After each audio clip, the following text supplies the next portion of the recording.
हम तो 2-2 लगाए। ये देखो एक के साथ एक फ्री, एक वाली भी लगाया। Hello hello students, maths by Sanjay Mishra classes में आप सभी का स्वागत है। और आज की क्लास में हम लोग प्रोबेबिलिटी को पढ़ रहे हैं। इस तरह के मेरे इस चैनल पर बहुत सारे वीडियो पड़े हुए हैं। हर साल जब ये टॉपिक हम पढ़ाते हैं तो इस टाइप का बेसिक कॉन्सेप्ट हमेशा बताते हैं, ठीक है। जिसमें सबसे पहले हमने प्रोबेबिलिटी का फॉर्मूला डिस्कस किया है, उसके बाद फिर हमने बात की है सैंपल स्पेस की, single coin, double coin, triple coin. उसके बाद डैश, डैश का मतलब होता है पासे।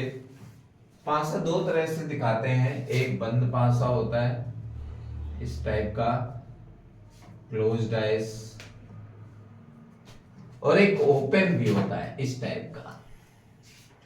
ओपन पासा बहुत कम लोग समझते हैं, जो बाद में कॉम्पिटिटिव एग्जाम्स की तैयारी करेंगे उन लोगों को समझ में आएगा। 1 2 3 4 क्योंकि जब तक पासे को ओपन नहीं करेंगे तब तक हमें पता ही नहीं चलेगा कि पासे में डिजिट होती तो हैं लेकिन कितनी होती हैं।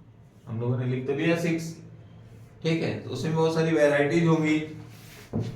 तो सिंगल डैश में 6 इवेंट हैं।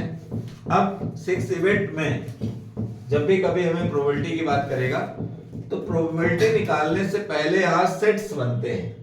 ये सेट हैं, ठीक है। तो यहाँ पर जब सेट बनते हैं तो इसका मतलब यहाँ सेट थ्योरी का भी यूज होता है।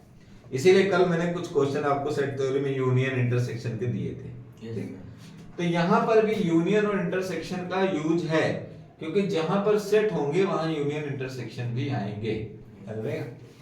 इसके बाद प्लेइंग कार्ड की भी बात हुई।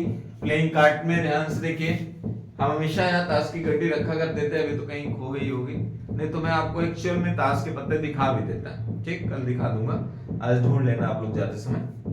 तो एक ताश की गड्डी यहाँ प्रॉपर वे में रखी भी रहती है ना। तो प्लेइंग कार्ड को कई तरह से डिवाइड कर सकते हैं। ताश की गड्डी को जब हम लोग मिलाते हैं, जैसे जिसको हम लोग हिंदी में फेंटना कहते हैं और इंग्लिश में कहते हैं वेल सफल्ड। इंग्लिश में कहते हैं वेल सफल्ड, यानी अच्छी तरह से मिलाई हुई ताश की गड्डी, ठीक है ना, अच्छी तरह से मिलाई हुई ताश की गड्डी, ठीक। तो उसको हम लोग कहते हैं वेल सफल्ड प्लेइंग कार्ड, ठीक। जब वो खूब मिक्स कर देते, किसी को नहीं पता कौन सा कार्ड किधर है, और फिर अचानक उससे एक कार्ड निकालते हैं और बता देते हैं ये कार्ड इस चीज का होगा, तो वही निकलता है, ठीक है। तो अब उसको पहले हम लोगों ने रंगों में डिवाइड किया। हमने बताया 26 पत्ते ऐसे होते हैं जो लाल रंग के होते हैं, फिर 26 पत्ते ऐसे होते हैं जो काले रंग के होते हैं। इसके बाद फिर उसको 13 पार्ट में डिवाइड किया। 13 + 13 + 13 + 13 52 कार्ड। दो जोकर होते हैं इसमें, लेकिन वो अलग होते हैं। अगर जोकर मिलाएंगे 54 कार्ड्स होते हैं। जोकर का कोई यूज नहीं होता है, ठीक है। अब जब कभी कोई कार्ड कम पड़ जाए तो जोकर को रख लेते हैं उस कार्ड की जगह पर, इसलिए 2 एक्स्ट्रा कार्ड दे दिए जाते हैं। हाँ, अब इसके बाद रेड कार्ड में 2 वैरायटी थी, एक हार्ट लाल पान कहते हैं और एक डायमंड जिसे ईंट कहते हैं। इसके बाद एक स्पेड चिड़ी और दूसरा क्लब। क्लब ट्रम्प कार्ड को भी कहा जाता है काले पान का। फिर इसके बाद 4 इक्के होते हैं, 4 किंग होते हैं,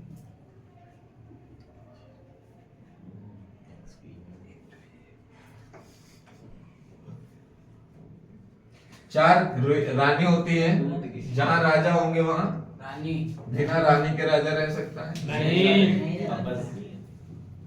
ठीक है, ये तो कुछ दिन। इसके बाद जब राजा और रानी होंगे तो नौकर भी चाहिए, जैक,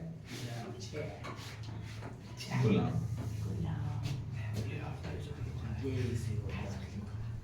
ठीक है। तो ये जो ये 3 लोग हैं इनको फेस कार्ड कहते हैं। जब भी कभी ताश की गड्डी में फेस कार्ड की बात होगी तो 12 फेस कार्ड होते हैं। कभी भी ताश की गड्डी में अगर कलर में कार्ड की बात होगी तो 26 ब्लैक 26 रेड होते हैं। Yes, sir. कभी ताश की गड्डी में ये कहेगा हार्ट, तो 13 हार्ट कार्ड होते हैं। कभी ताश की गड्डी में डायमंड कहे तो 13 डायमंड कार्ड्स होते हैं। कभी ताश की गड्डी में चिड़ी की बात करें तो स्पेड कहते हैं उसको, 3 पत्तियां होती हैं इसमें। Yes, sir. कभी अगर क्लब या हुकुम ट्रम्प कार्ड की बात करें हुकुम, तो 13 पत्ते होते हैं। इस तरह से हम लोग प्रोबेबिलिटी के अंदर आने वाले क्वेश्चनों में उनको डिवाइड करते हैं सैंपल स्पेस के रूप में। तो जब हमें किसी चीज का सैंपल स्पेस पता रहेगा तब हम उसका आसानी से प्रोबेबिलिटी डिक्लेयर कर देंगे, ठीक है। Yes, sir. अब हम बात कर रहे थे कि जब प्रोबेबिलिटी डिक्लेयर करेंगे तो ताश की गड्डी में कुछ कॉम्बिनेशन फॉर्मूले लगते हैं, जैसे एनसीआर का फॉर्मूला, NC1 का फॉर्मूला। कौन जानता है NC1 कितना होता है? पक्का? Yes, sir. NC0 का फॉर्मूला कौन जानता है? NC0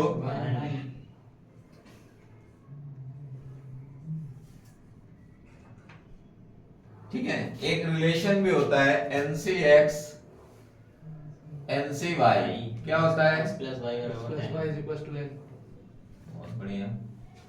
एक और रिलेशन होता है NCR N+1 C NCR -1